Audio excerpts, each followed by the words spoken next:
आज की इस वीडियो में मैं आपको उन कामयाब लोगों के बारे में बताने वाला हूं जिन्होंने बहुत बड़ी बड़ी नाकामियों का सामना किया। उनकी नाकामियां सुन के आपको बहुत कुछ सीखने को मिलेगा और आपके अंदर से हार जाने का डर बिल्कुल खत्म हो जाएगा। अक्सर लोगों के साथ ये मसला होता है कि वो जब भी कोई काम करते हैं तो इसमें नाकाम हो जाते हैं और वो दोबारा उस काम को करने की कोशिश नहीं करते। वो ये समझते हैं कि शायद ये काम हमारे बस का ही नहीं या तरक्की हमारे नसीब में ही नहीं है। दोस्तों, आइंस्टाइन के मुताबिक अगर किसी आदमी ने अपनी जिंदगी में कभी कोई गलती नहीं की और वो आदमी कभी अपनी जिंदगी में नाकाम नहीं हुआ तो उसका ये मतलब है कि उसने कभी कोई नया काम किया ही नहीं। मिसाल के तौर पर अगर आपके जहन में एक बिजनेस का आइडिया है और आप इस पर इम्प्लीमेंट करते हैं और इसमें आप बिल्कुल नाकाम नहीं होते और वो आइडिया आपका चल जाता है तो 10 घंटे बाद वो आइडिया और 10 लोग कर लेंगे और वो भी नाकाम नहीं होंगे और आपका बिजनेस ठप हो जाएगा और मजबूरन आपको वो बिजनेस बंद करना पड़ेगा। इसीलिए सिर्फ उसी काम की वर्थ है जो मुश्किल है। इस औरत का नाम है J.K. रॉलिंग। J.K. रॉलिंग को तस्वुराती कहानियां लिखने का बहुत शौक था। इसने आज से कम 20 साल पहले एक नॉवेल लिखा जिसका नाम था हैरी पॉटर। जब ये औरत हैरी पॉटर नॉवेल लिख रही थी उस वक्त इसके पास खाने के पैसे नहीं हुआ करते थे। इसका शौहर इस पर बहुत जुल्म करता था, फिर इसने इसे तलाक दे दी और इसकी बेटी भी इसके साथ ही रहा करती थी। J.K. रॉलिंग को लगता था कि वो इस दुनिया की सबसे बड़ी फेलियर औरत है। अपनी जिंदगी से तंग आकर उसने सुसाइड करने की कोशिश की मगर किसी तरीके से वो बच गई।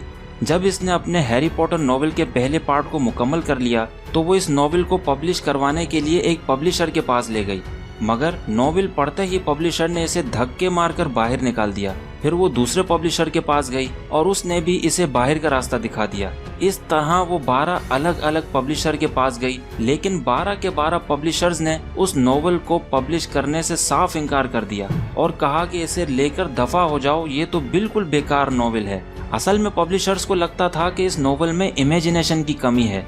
फिर जब वो 13वें पब्लिशर के पास गई तो इसे नॉवेल पकड़ा के आ गई। उस रात उस पब्लिशर की छोटी बेटी ने वो नॉवेल पढ़ लिया जो उसे बहुत अच्छा लगा और उसने जिद की कि आप इसे छापें, वरना उसने भी इस नॉवेल को रिजेक्ट कर देना था। तो बस कुछ ऐसा हुआ कि पब्लिश करने की बात थी कि हैरी पॉटर की कई मिलियन कॉपीज सेल हो गईं और आज की तारीख तक इसकी 400 मिलियन से भी ज्यादा कॉपीज सेल हो चुकी हैं। और इस हैरी पॉटर नॉवेल की वजह से J.K. रॉलिंग ने 148 अरब डॉलर से भी ज्यादा पैसे कमाए। आपको इस दुनिया में जितने भी कामयाब लोग मिलेंगे वो सारे के सारे गरीब मिलेंगे। पहले वो गरीब थे, फिर इतनी मेहनत की कि कामयाब हो गए। फेल होने की अच्छी बात यह है कि फेल इंसान उस वक्त होता है जब इसके पास कोई गोल होता है और वो उस गोल को अचीव करने की कोशिश में लगा रहता है और नाकाम हो जाता है। इस बंदे का नाम है जैक मा। ये Alibaba.com का फाउंडर है। इसकी कुल दौलत का अंदाजा 30 बिलियन डॉलर्स लगाया गया है। जैक मा ने ये कामयाबी इतनी आसानी से हासिल नहीं की।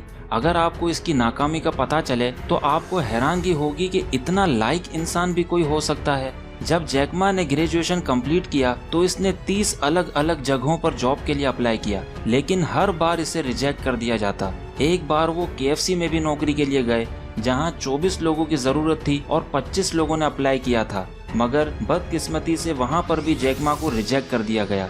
फिर वो अपने एक दोस्त से मिलने अमेरिका चले गए। वहां उन्होंने पहली बार इंटरनेट देखा तो उसे इसमें मुस्तकबिल दिखाई देने लगा और फिर कई मेहनत के बाद जैक मा ने अपने दोस्त के साथ मिलकर एक वेबसाइट बनाई जिसका नाम चाइना येलो पेज रखा। कॉन्सेप्ट अच्छा होने के बावजूद चीन में इनको फंड नहीं मिला, जिसकी वजह से इनको उस साइट को बंद करना पड़ा। गरीबी और बुरे हालात। उस वक्त इसे वाकई लगा कि इस दुनिया का सबसे बदकिस्मत आदमी मैं ही हूँ, मगर जैक मा ने हार नहीं मानी और एक बार फिर कोशिश करी और अपनी बीवी और 20 लोगों के साथ मिलकर फिर एक वेबसाइट बनाई जिसका नाम Alibaba.com रखा। और देखते ही देखते ईबे को अलीबाबा ने अगले 4 साल के अंदर चीन से बाहर का रास्ता दिखा दिया। आज जितनी कमाई ईबे और अमेज़न मिलकर करती हैं, उससे भी ज्यादा इनकम जैक मा की कंपनी Alibaba.com की है। और आज इस कंपनी ने पाकिस्तान की सबसे बड़ी ऑनलाइन वेबसाइट Daraz.pk को भी खरीद लिया है। पाकिस्तान में Daraz.pk बड़ी आ रही थी ना ऊपर, ये सारी Alibaba.com ने खरीद ली है। देखिए, नाकामियाँ जिंदगी में उस वक्त आती हैं जब आपको नाकामियों ने कामयाब बनाना होता है। अगर आज पाकिस्तान पे बुरा वक्त चल रहा है तो ये इसलिए नहीं आया कि पाकिस्तान को खत्म करना है। इसका मकसद पाकिस्तान को और भी ज्यादा मजबूत करना है। जब कच्ची मिट्टी को मजबूत करके ईंट बनाना होता है तो उसे आग में तपाना पड़ता है ताकि वो असल शेप में आ सके। इसी तरह इस वक्त पाकिस्तान जिन हालात में पिस रहा है, इसका मतलब ये है कि ये और भी ज्यादा मजबूत हो जाएगा। आज की इस वीडियो को यहीं ख़त्म करते हैं। आपको आज का टॉपिक कैसा लगा हमें कमेंट में ज़रूर बताएं, और वीडियो अच्छी लगे तो लाइक कर दें और अपने तमाम दोस्तों को भी शेयर करें। और अगर आपने इस चैनल उर्दू ट्रिब्यूट को अब तक सब्सक्राइब नहीं करा तो फौरन सब्सक्राइब कर लें और मुझे इजाज़त दें। मिलते हैं अगली वीडियो में।